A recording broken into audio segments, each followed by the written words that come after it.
Saludos, hermanos, buenas. Queremos pues entenderles los saludos a todos los que nos están escuchando. Amén. A los hermanos que ahí están siempre viéndonos y queremos pues hacer otro video más. Estamos aquí continuando con los estudios. Amén. Con Roberto y buscando pues siempre la palabra y viendo temas. Hoy vamos a discutir un poco acerca del juicio investigador.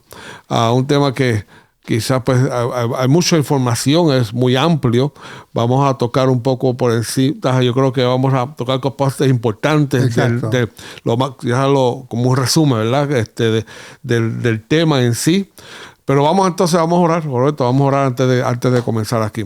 Pedir a Dios. Amantísimo Padre que estás en los cielos, Señor, te agradecemos, Padre, por tus bondades, por misericordia con nosotros cada día. Queremos pedirte que nuestro Espíritu Santo nos guíe a través del estudio del juicio investigador, algo que tú has dado en tu palabra para que nosotros aprendamos de quién tú eres y cómo eres, Señor. Quedamos en tu presencia, Padre, guíanos y pedimos en el nombre de Cristo Jesús. Amén. Amén. Amén. Amén. Entonces, el juicio investigador. ¿Qué es eso? ¿Comenzamos con un versículo? Sí, comenzamos con el libro de Daniel. Daniel, donde en el capítulo, ¿qué dijimos? En el capítulo 7, versículo 10. Okay. ¿Quieres leerlo? Porque hay una frase importante ahí, porque es donde da comienzo, ¿verdad? Al libro lo que hablamos del juicio. Hay una imagen ahí que es muy importante. Daniel 7. Se me perdió el libro de Daniel aquí. Okay, aquí estamos, llegamos. Daniel 7 el versículo 10. Lo voy a leer para que... ¿10 era? No era el 10, no, espérate. Es el versículo... todo aquí lo tenía aquí. El juez fue sentado. ¿Es el 10? ¿El 10 es? Sí, al final. Al final, sí, no, está perfecto. Y un río de fuego procedía y salía de delante de él. Millares y millares le servían y millones de millones asistían delante de él. Y ahí está la parte importante. Aquí está la imagen que nos presenta. El juez se sentó y los libros fueron abiertos. Bueno, dice libros en plural, ¿verdad? Uh-huh. O sea que hay varios libros. Está el libro de la vida y de la muerte, y está el libro de la vida, que es el libro del Cordero. Y la Biblia dice que todos los cuyos nombres están escritos en el libro del Cordero van a ser salvos, ¿verdad? ¿Y qué es otro libro entonces? El libro de la muerte. O sea que van a haber nombres de personas escritos en el libro de la muerte y van a haber nombres de personas escritos en el libro de la vida. Y esto, cuando tú dices el libro del Cordero, los libros, las personas que estén escritas en este libro, ¿significa que aceptaron la vida del Cordero? Exacto. ¿Es lo que significa? Significa que aceptaron a Cristo Jesús como su Salvador personal, y entonces eso les da el derecho de tener su nombre escrito en el libro del Cordero, que es el libro de la vida. Exacto. Y ahí está, en ese libro está la vida de Cristo Jesús. Sí. Y cuando nuestro nombre está ahí, significa que la vida de Cristo Jesús se nos da a nosotros. Sí, exacto. La vida de Cristo Jesús es imputada a cada uno de nosotros, ¿verdad? No porque lo merecemos, sino por gracia, porque el gran evangelista, ¿cómo se llamaba? Juan. No. ¿Cómo se llama? Dice, el evangelista dice, porque por gracia sois salvos. Y eso no de vosotros, sino que procede de Dios. O sea que nuestra salvación es un regalo que Dios nos da, pero no porque lo merecemos. Nos lo da porque Él nos ama y nos quiere dar una oportunidad más. Y entonces, pero hay ciertos requerimientos en la salvación, aunque es de gratis y es por gracia, entonces la Biblia dice que tenemos que aceptar que primero que somos malos y que merecemos, lo único que merecemos es la muerte, ¿verdad? Entonces, al aceptar que somos malos, ya ahí dimos el primer paso. Y entonces después aceptamos a Cristo Jesús.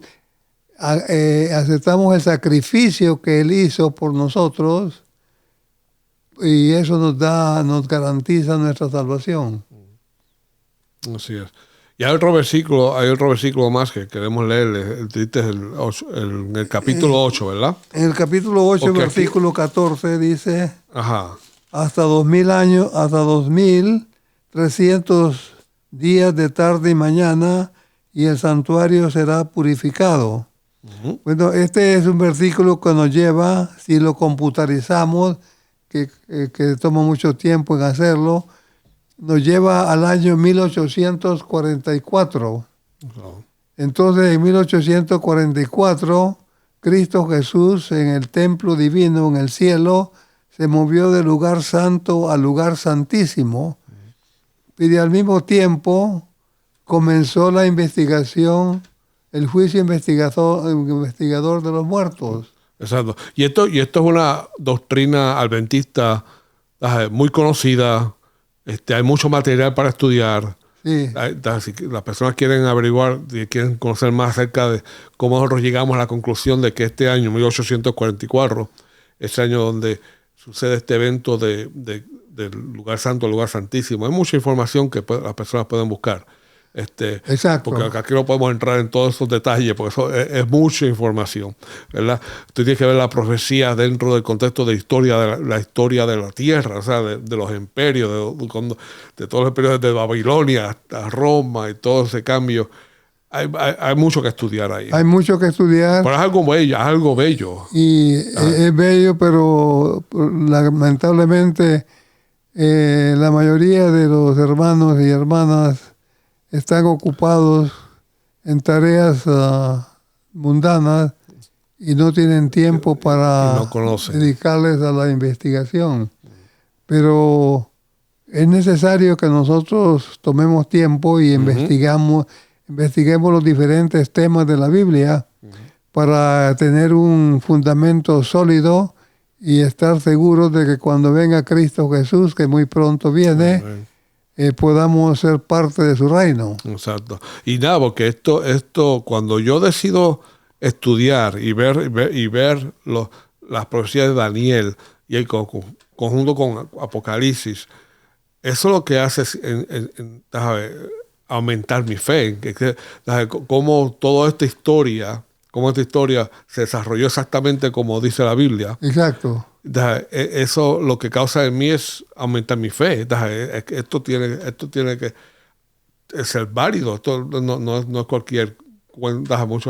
Como muchos piensan que es un cuento de hadas. Esto es algo muy válido. Sí, tenemos que dedicar tiempo al estudio y a la oración para poder comprender las historias de la Biblia y hasta dónde nos llevan. ¿Y por qué las historias de la Biblia son tan importantes para cada uno de nosotros? Porque esas historias nos solidifican, nos edifican y nos hacen, ¿cómo se llama? Más o menos, nos hacen que Dios pueda acercarse a nosotros por medio de Cristo Jesús para asegurarnos nuestra salvación. Así es. Pero entonces ya leíste el versículo, vamos entonces a hablar acerca del juicio en sí, porque en ese cuando Jesús pasa del lugar santo al lugar santísimo, comienza algo, tú dices el juicio de los investigador de los muertos. Okay. De los que han muerto desde ¿cómo se llama? Desde Adán y Eva hasta ese momento en 1844 cuando Cristo Jesús entró en el lugar santísimo, en el templo del cielo. Entonces comenzó el juicio investigador. El juicio investigador en realidad, no importa cuál juicio sea, no es para satisfacer a Dios, porque Dios no necesita ningún juicio investigador. Eso te iba a preguntar, porque si Dios es omnisapiente, o sea, Él lo sabe todo. Lo sabe todo. Él sabe quién va a tomar esa decisión de seguir y quién no va a tomarla. No es predestinar a las personas. Está hablando de que Él ya sabe qué decisiones tú vas a tomar. O sea, Cristo Jesús, cuando se despide de los discípulos, les dice, voy a ¿cómo se llama? A preparar morada para vosotros. Y cuando ya las tenga preparadas, voy a regresar y los voy a llevar arriba para que moren en esas moradas. O sea que si Cristo Jesús fue al cielo a preparar morada para los santos, Él ya sabe de antemano ¿Cuántas moradas necesita? cuántas moradas necesita. Por ejemplo, Él sabía de antemano cuántos iban a salvar en el diluvio. Entonces, ¿cuántas arcas hizo? Una arca. Una solamente, porque eso es todo lo que necesitaba, porque Exacto. nadie iba a responder al llamado, solamente aquellos que respondieron al llamado pudieron entrar al arca. Pues no es lo mismo con las moradas en el cielo. Él sabe quién se va a salvar y quién no se va a salvar, y lo sabe por nombre, ¿verdad? Y lo sabe por nombre, y la morada ya tiene su nombrecito puesto en la puerta de quién va a habitar en esa morada. Y Él no se está equivocando. ¿Entiendes? Entonces, el juicio investigador no es para satisfacer a Dios, es para satisfacer a la criatura. ¿Por qué? Porque va a llegar el momento en que los salvos van a ser llevados al cielo y van a notar que sus seres queridos, algunos, no van a estar allí, que no se salvaron. Entonces los salvos van a querer saber ¿por qué mis seres queridos no se salvaron todos? Entonces los ángeles que van a estar a la disposición van a tener evidencias, libros, para mostrarles a qué se dedicaba a su ser querido que no se salvó. ¿Qué era lo que hacía? Exacto. Y no solamente el ser querido. Yo me puedo preguntarle, oye, esa persona que yo veía todo el tiempo en la iglesia se veía muy conectado, no sé. Pero no está aquí. Se veía que estaba siempre envuelto en todo, siempre estaba haciendo algo, siempre... también hay preguntas acerca de personas que conocimos que dije, pero espérate. O sea que va a haber muchas preguntas. Pero Dios nos da, a los redimidos nos da 1000 años para investigar a los seres que no están en el cielo, pero que creímos que posiblemente eran salvos, pero que no lo eran. El pastor, el amigo, el pariente, el vecino, y entonces queremos saber por qué es que se perdió. Y entonces Dios tiene que satisfacer esa necesidad de la criatura para que esté satisfecha, porque al concluir el juicio investigador, el que está en la silla del juzgado en realidad es Dios. Entonces vamos a tener que llegar a la conclusión si Dios es justo o Dios es injusto. Porque mis seres queridos van a ser destruidos, van a morir. Entonces yo tengo que saber si Dios es justo o es injusto, y ahí viene la investigación. Exacto. Y todo porque, estamos hablando ahorita, todo porque en realidad hay un acusador. Sí, exacto. O sea, hay alguien que está acusando a Dios de no ser justo. Exactamente, que es la misma acusación que siempre ha habido desde el jardín del Edén. Pero al final de los 1000 años, dice la Biblia, que todos van a estar satisfechos. Amén. Y van a llegar a la conclusión de que Dios en realidad es justo. Amén. Que es contrario a todas las acusaciones satánicas. Y entonces ya con eso en mente, entonces Dios puede proceder al juicio, sino que puede proceder a la condena. ¿Verdad? Y también hablando de que vamos a llegar a esa conclusión de que Dios es justo, pero también que vamos a llegar a la conclusión de que Dios fue justo a través de la historia. Sí. ¿Sabes? Vemos los eventos que a veces no entendemos. ¿Sabes?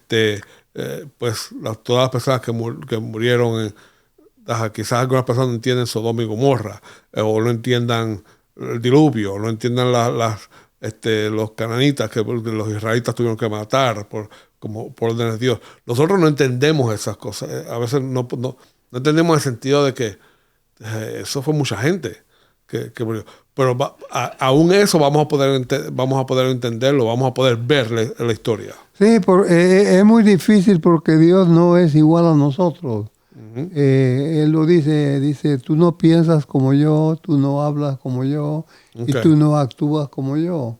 Entonces eso nos hace que tengamos una descripción de Dios bastante superficial.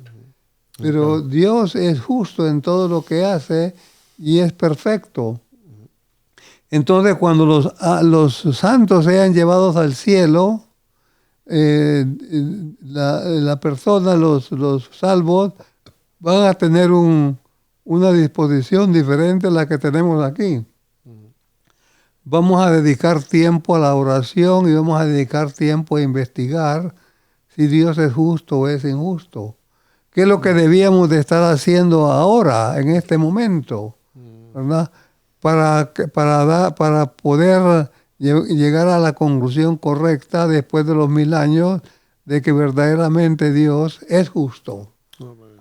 Y que los injustos son los que se perdieron. Exacto. Y además de Dios ser acusado y Jesús ser acusado, pues cuando era el tiempo del verbo, nosotros también hemos sido acusados. Parte del juicio tiene que ver, lo que estamos hablando ahorita, es que el tiempo del juicio también tiene que ver con que tú también estás siendo acusado. Así como lo fue Moisés, como lo fue en la experiencia quiero traer la de Moisés, el que fue acusado y cuando el ángel Jesús fue a buscarlo, el verbo mejor, el ángel fue a buscarlo a su cuerpo, Satanás quiso, lo acusó como que eso no le pertenecía. O sea, así todos nosotros hemos sido acusados. Entonces, ¿cómo salimos de esa acusación? Entonces, nosotros, a través de qué proceso nosotros pasamos para poder... el proceso es simple y único. Ajá. Y es que Cristo Jesús está intercediendo en el cielo, en el templo del cielo, en nuestro favor. Exacto. Y Él está declarando que nosotros somos justos. No dice que somos buenos, dice que somos justos porque hemos aceptado que somos malos y que hemos aceptado a Cristo Jesús como nuestro Salvador personal, y como producto de ello, entonces Dios imputa a cada uno de nosotros la vida de Cristo Jesús, como que si nosotros la hubiésemos vivido. Uh-huh. Y entonces eso nos da el derecho a la vida eterna, pero no porque lo merecemos, sino por gracia. Así que cuando el enemigo viene a acusarnos nosotros, Jesús se adelanta y dice, me pertenece porque ha aceptado mi sacrificio, mi sangre, ha aceptado Él nos da su justicia a nosotros. Sí, eso lo podemos ver claramente en el Calvario. Cuando Cristo Jesús fue crucificado, uh-huh, habían 2 ladrones, uno a cada lado, ¿verdad? Y los 2 ladrones comenzaron insultando a Cristo Jesús. Pero el Espíritu Santo estaba trabajando en ambos, en los 2. Los 2 eran malos y los 2 necesitaban aceptar que eran malos primero y aceptar a Cristo Jesús como su Salvador personal. Uh-huh. Pero uno respondió al llamado y el otro no respondió. Uno aceptó que en realidad él dijo con sus propias palabras que el castigo que estaba recibiendo, él se lo merecía. Pero refiriéndose a Cristo Jesús, no ha hecho nada malo. entonces no se merece lo que está sufriendo y los clavos y la corona y los azotes. Nada de eso se merecía Cristo Jesús y Él lo verbalizó. Pero al final aceptó a Cristo Jesús porque Él dijo, Señor, acuérdate de mí cuando vengas en las nubes de gloria. Y eso es que Él aceptó a Cristo Jesús como su Salvador personal y Cristo Jesús lo aceptó a Él como parte de su reino y le dijo que sí, que Él iba a estar en el cielo eventualmente, ¿verdad? Pero eso nos da una idea de los dos grupos que van a haber en esta tierra cuando Cristo Jesús venga.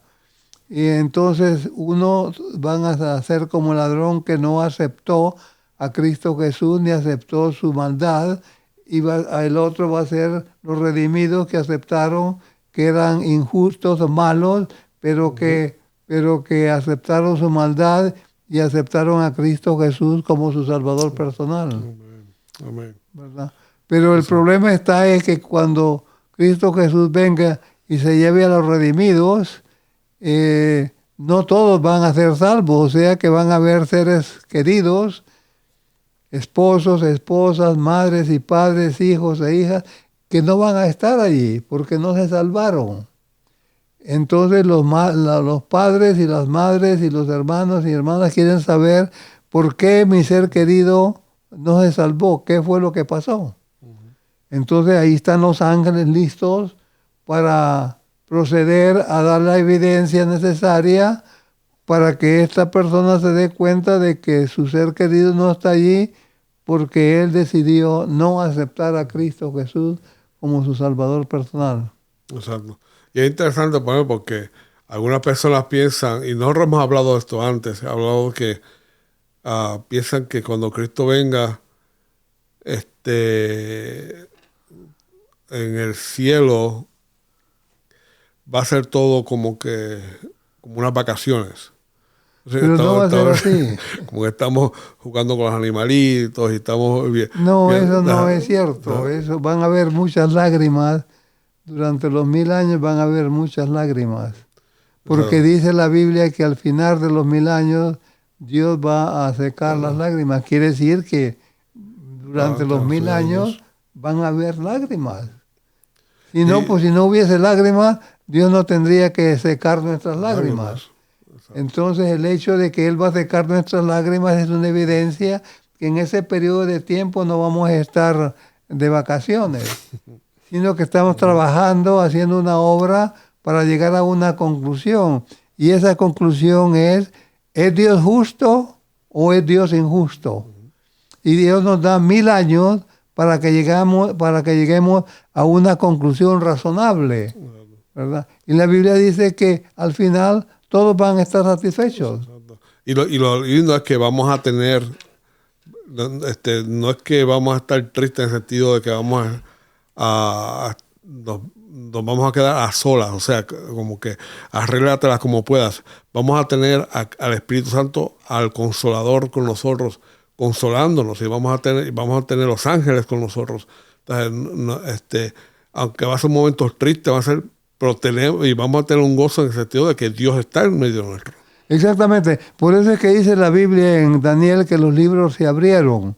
Los libros se abrieron quiere decir que todos tenemos acceso a los libros para ver qué dice el libro acerca de mi esposa, del esposo, de mi papá, de mi mamá, de mi hermano, de mi hijo, de mi hija. ¿Por qué se perdieron? Bueno, ahí está el libro. Ahí léelo en el libro y el libro te va a explicar todo.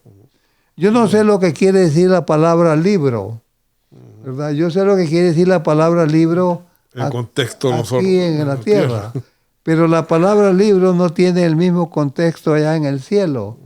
No sé de qué se trata cuando dice los libros se abrieron. No sé qué fue lo que se abrió. Pero lo que se abrió fue algo que contiene toda la vida de cada persona que se perdió. Exacto.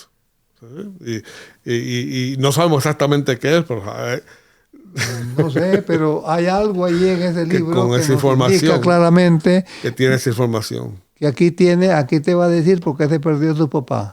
Mira, léelo aquí. Exacto.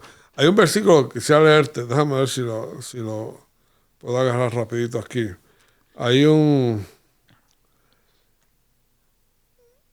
dice... se encuentra en Efesios 2, 8 y 9. Hablando de la salvación, hablando de los salvos. Sí. Dice Efesios 2, 8 y 9. Dice, porque por gracia, tú conoces este versículo. Dice, porque por gracia sois salvos por medio de la fe. Y esto no de vosotros, pues es don de Dios. Uh-huh. O sea, que la fe que yo tengo es un regalo de Dios. Un regalo de Dios. O sea, no es necesariamente no es mi fe, esa la que Dios me la está dando. Bueno, en el libro de Apocalipsis dice, aquí están los santos, los que tienen la fe de Cristo Jesús. Exacto. O sea que la fe de Cristo Jesús nos la es imputada a nosotros, como que si fuera nuestra. Amén. Exacto. Dice aquí lo que quiero llevar. Dice, no por obras para que nadie se gloríe. Sí.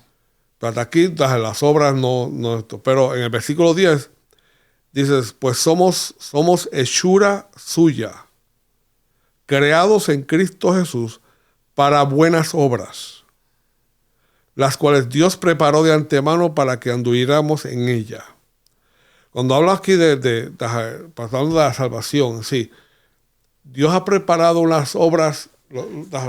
En ningún momento yo puedo decir yo hice esto para poder estar en el cielo. Toda obra que es realizada, o sea, todo lo que tú haces con las cartas, lo enviar las cartas, lo que hacemos aquí, todo esto es porque Dios desde antemano ya tenía esto planificado. Y nosotros solamente estamos siendo un envase por la cual Dios está trabajando. Bueno, en realidad nosotros somos los pies de Dios, somos las manos de Dios, somos los ojos de Dios, somos los oídos de Dios, la boca de Dios. Entonces, nosotros tenemos de permitir que Él haga con nosotros lo que Él crea necesario, porque somos hechura. Por eso dice el verso, somos hechura de Él, somos propiedad de Él. Entonces, como somos propiedad de Él, Él tiene el derecho de usarnos como a Él le plazca. Y si nos quiere usar de esta manera o de otra manera, no tenemos por qué refunfunar, no tenemos que ponernos enojados, sino que Él está haciendo lo que es correcto. Amén. Porque somos su propiedad. Amén. Antes éramos la propiedad de Satanás y Satanás hacía lo que quería con nosotros y nosotros no decíamos nada. Bueno, pues ahora ya no somos propiedad de Satanás, somos propiedad de Dios. Amén. Porque estamos hablando de juicio, es cómo la persona se salva. Tenemos que hablar quizás más adelante cómo la persona, quizás el próximo tema podemos hablar de cómo en realidad la persona se salva, porque no son por tus obras. No.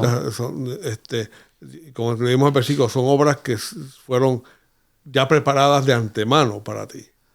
Sí, pero ¿qué es lo que tenemos? Para que esa obra sea una realidad en tu vida, ¿qué tienes? ¿Qué proceso? ¿Hay un proceso que debes pasar? Bueno, tenemos que aceptar a Cristo Jesús como nuestro Salvador personal. Bueno. Cuando nosotros aceptamos a Cristo como nuestro Salvador personal, Él dice, sed uno conmigo, así como yo soy uno con mi Padre. Entonces, Él quiere obrar en nuestras vidas. No quiere que nosotros pensemos por nosotros mismos, no quiere que hablemos por nosotros mismos y no quiere que actuemos por nosotros mismos, sino que Él quiere hacerlo todo. Quiere pensar por medio de nosotros, quiere hablar por medio de nosotros y quiere actuar por medio de nosotros. Y pues de esa manera Él se revela al mundo por medio de cada uno de nosotros en diferentes aspectos, con diferentes personalidades. Buenísimo. Vamos a hablar de eso la próxima vez entonces. Yo creo que tenemos que hablar un poquito más porque no logramos cubrir todo el tema. Pero si los hermanos están interesados, que vayan a la Biblia a estudiar el libro de Daniel, y en el libro de Daniel van a encontrar bastante información. Sí. Especialmente en los capítulos 7 y capítulo 8. Y también en el libro de Apocalipsis, porque Daniel y Apocalipsis trabajan trabajan juntos, ¿verdad? Así es. Esta es una oración y concluimos por hoy, pero vamos a continuar acerca del tema acerca de cómo, pues, quizás es la salvación, hablándose de la salvación. ¿Está bien? Está bien, hermanos y hermanas que nos ven. Oremos, eterno Dios que moras en los cielos. Te damos gracias, Señor, por tanto amor y misericordia que tienes para con nosotros, gracias, no queriendo que ninguno de nosotros se pierda, sino que todos procedamos al arrepentimiento y al perdón y a la vida eterna. Gracias, Señor, por el sacrificio que has hecho por nosotros. No lo entendemos todo y ni siquiera apreciamos todo lo que haces. Te pedimos perdón por eso. Pero con la paciencia que tú nos tienes, Señor, podemos obrar constantemente nuestra salvación. Sí. Bendícenos, guíanos y protégenos.